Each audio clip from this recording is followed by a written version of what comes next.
What is going on, ladies and gentlemen? It's your boy Max Gallegos here with another sports rant, hailing from Albuquerque, New Mexico, but heard in all four corners of the world. Ladies and gentlemen, football is back with a vengeance. A vengeance.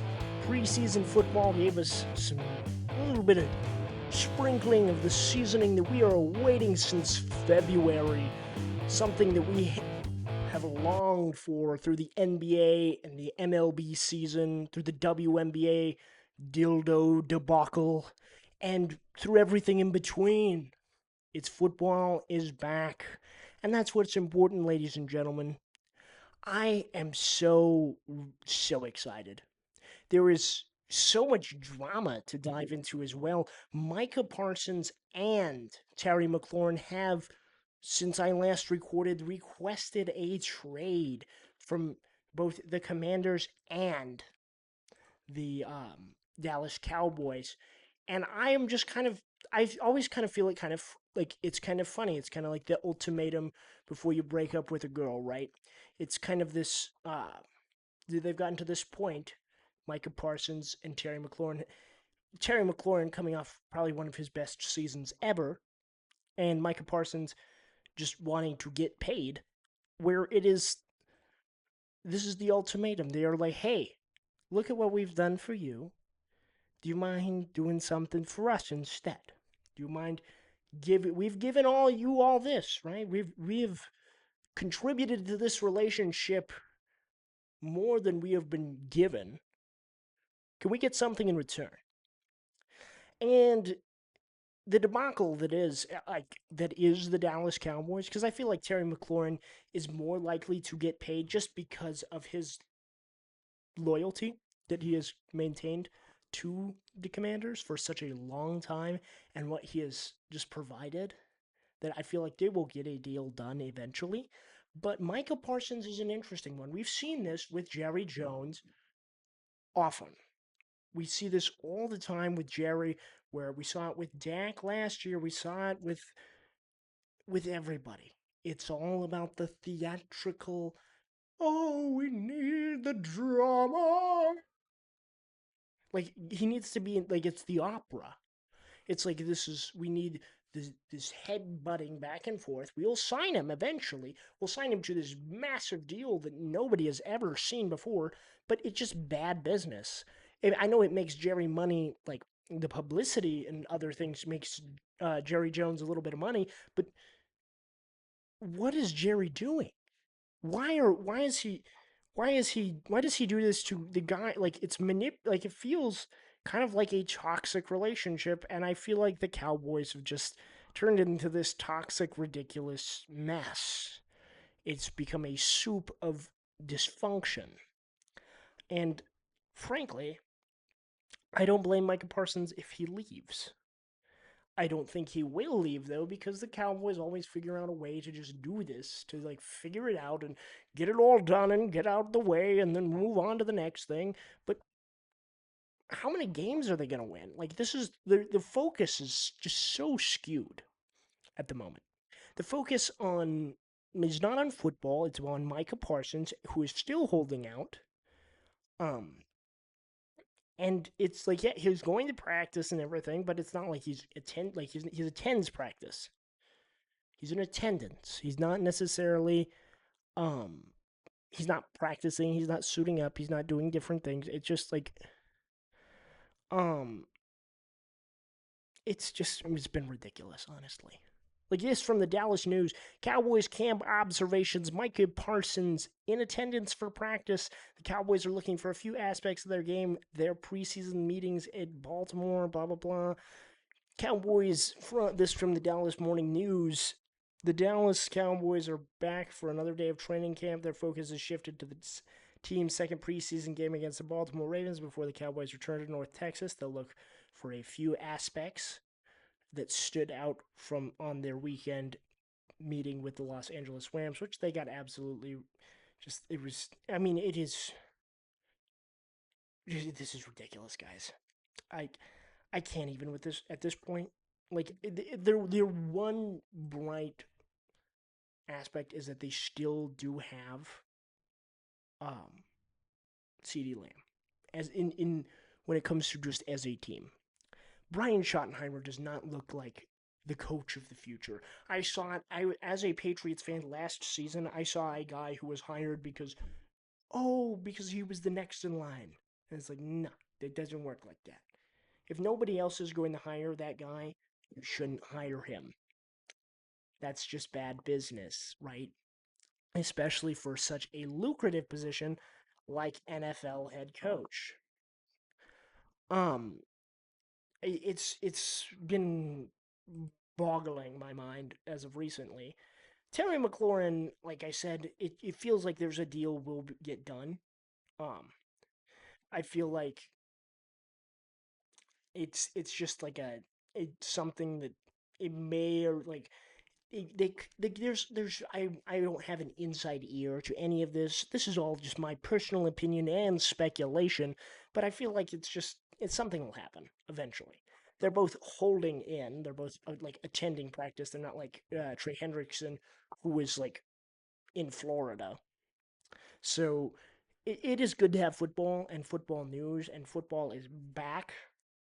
That's what I'm just like so excited about. But gosh, some of this has just felt ridiculous. Like, um, it's getting it's getting wild. These holdouts and this oh that and the even the preseason. I want to talk a little bit about the preseason too, because the preseason has also gotten pretty darn ridiculous with the fact that these guys are out here. Oh, like we like there's some things like Shador Sanders had an impressive day as the he started in the Browns um uh um preseason game, but he was not like yeah he did a good job like and he was obviously showing that hey, you know what, I can be kind of an effective quarterback, but like with 138 passing yards and 2 touchdowns, it's like he was efficient. His completion percentage was pretty good, but it was like again then again it is still just a preseason game. We can't take too much or too little from it. It is a good sign for the Browns fans, for the people in um in that space where it's like, hey, you know, there might be a spark with this guy. I don't think there is a spark with Kenny Pickett. I don't think there is a spark with Dylan Gabriel or Joe Flacco. There might be a spark with Shador Sanders. Shador Sanders has the opportunity to become a starting quarterback in this league, and here's why. If he's the backup, because we've seen Dylan Gabriel has a hamstring, Kenny Pickett has his wrist thing and his tiny little mitts, and Joe Flacco is 40. Barstool Big Cat just posted on Twitter 40 minutes ago the NFL quarterbacks, the age of every NFL starting quarterback. The youngest one, I'm not going to go through all of them, but the youngest is J.J. McCarthy, um, followed by Cam Ward and Anthony Richardson. The three oldest are Matthew Stafford, Joe Flacco, and Aaron Rodgers. I think out of all three of those, I think that Matthew Stafford has the best opportunity to like be in a playoff. He's still got gas in the tank, I think, but if there is a year that he takes a step back, it probably will be this year. Like he has been banged up, he has had problems, but like Sean McVay is a smart coach. There is a lot of smart people around him. I think it's a little discrediting to him, but still, I don't want to just like immediately just tout him out, but like because I do think he's still like a top 10 quarterback in this league. I think he might just like take a step back, but that's beside the point. The point is, Joe Flacco is 40 years old, 40. A lot of the people in the private sector, that is like prime age. You are right in your hitting right in your stride. You're getting the corner office. You're making big decisions. In the NFL, you're ancient. Like, you are really, really old. Shador Sanders has an opportunity here, and he has to make the most of every opportunity. Every preseason game, he cannot just walk in there and have a limp, loose fish kind of performance. He can't flop in there and have this gross performance because then it'll be like, yeah, you know what, everybody was right. You are just a 5th-round pick. Right? But we will see. I don't know why they have Tyler Show as the starting quarterback for. Did they release that? I guess they did, because this is from Barstool Big Cat. Tyler Show will be the starting quarterback of the New Orleans Saints, which is another quarterback disaster with the retiring of Derek Carr. Like, at least Derek Carr was semi-consistent. They now have not. Like, they actually might have a worse. They might have a worse quarterback room than the Browns, because like the Browns, at least, like, Joe Flacco has at least kind of proven himself in the last couple of years. But none of those guys, Spencer Rattler, Tyler Shaw, like this is gross, hideous, disgusting. Like, aye. Like a lot of you see a lot of those, the prime guys are like 29 to 27. A lot of the younger guys are like 25, 24, 23, right? That's like, oh, we fringe top 10 guys, right? But gosh, did you know that Jordan Love is the same age as Dak Prescott? That's absolutely wild. Jordan Love is older than Patrick Mahomes. That's weird. I can't unsee that. That is kind of bizarre. Wait, am I coming through? That Jordan Love is the same age is older, considerably older than Patrick Mahomes. I just find it funny. I find it interesting. And that, like, Kyler, like, I don't know. It's just weird. It's weird when you look at a guy's age and you're like, oh crap, like Jaden Daniels is the same age as Bryce Young, and like, I don't know. Kind of a bizarre, weird feeling. It's just a weird feeling. Weird. I know it doesn't really matter in the long team unless they're really old or they're really young, but like J.J. McCarthy is the other one where it's like, oh my gosh, what is J.J. McCarthy going to look like?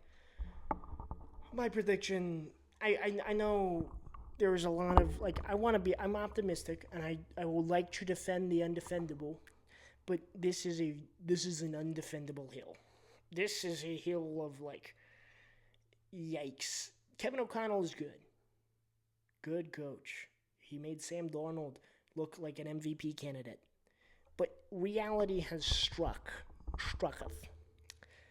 J.J. McCarthy is kind of small.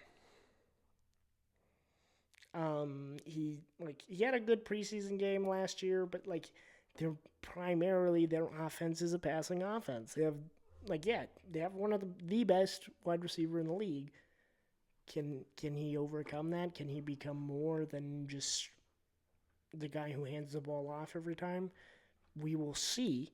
I hope he has this like wonderful explosion into a brand new life, into a brand big new amazing thing, but like it still is to be seen. He is the biggest. I think he might be the biggest what if. The biggest like question mark of the season. Like, see what happens. As soon as like week 1 happens, everybody's going to have an opinion. Everybody's going to be talking about it. But we will see. The other thing in sports that has been prevalent is on Thursday, Taylor Swift announced her 12th album. Not on Thursday, but rather on the podcast New Heights with Travis Kelce and Jason Kelce. Taylor Swift is a guest and announced her 12th album, Life of a Showgirl. The album cover was covered, but there is a lot of hype around this.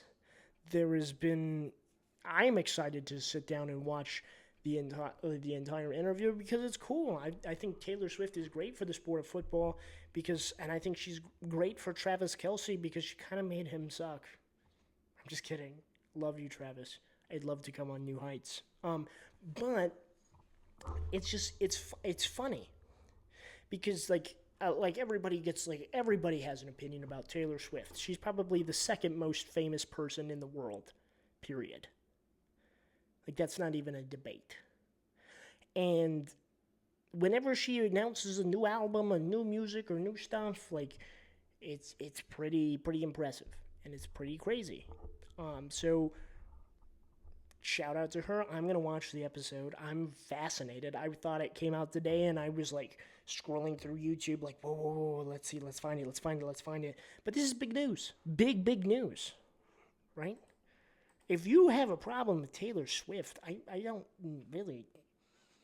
I really wish she had picked a little bit better of a guy, but still, like there is a better tight. I mean, like, the best tight end was taken, like Gronk is taken, but like still, like there's you could have chosen a little bit better than Travis Kelce, but I digress. It's awesome. I like what she's done for the sport of football. Taylor Swift is a genius. I also like Tom Brady in an interview is wearing a one-piece shirt, which I think is absolutely cool because it proves that cool people can watch anime too. And cool people have always watched anime, and people who watch anime are cool. Because we're us anime lovers, and I am among them, right? I like anime. I watch a lot of anime. I watch maybe not as much as some people, but I enjoy the genre. I feel like it resonates with athletes a lot because of especially the protagonist aspect, right? It is not this, you're a weird, pimply, creepy Reddit nerd. It's like, no, we all like anime. I think it's cool. It's especially One Piece is a well-written show, even though it's a really long show. It's a well-written show, and I think Tom Brady would probably resonate with it a lot because of the main protagonist. But I don't know. I'm rambling. It is called Another Sports Rant, but still, I am rambling. Anyway, that's probably going to be the episode because I am running pretty long. But yeah, do we like the new setup, new studio? We're still getting it kind of set up, still moving in. But yeah, it's gonna be a new exciting thing. We're gonna look out for a lot more new guests, for sure. That's gonna be coming up here soon. But see, I got like my couple chairs so we can set up more mics. That's gonna be coming a little bit later on in the year as we get the funds for that. But yeah, we're just right now. This is my first launch in a new studio. It still is in Albuquerque, New Mexico. Have to keep it there, but yeah, we're just keep rocking and rolling, people. Peace out. Go follow my socials. Love you guys. Bye.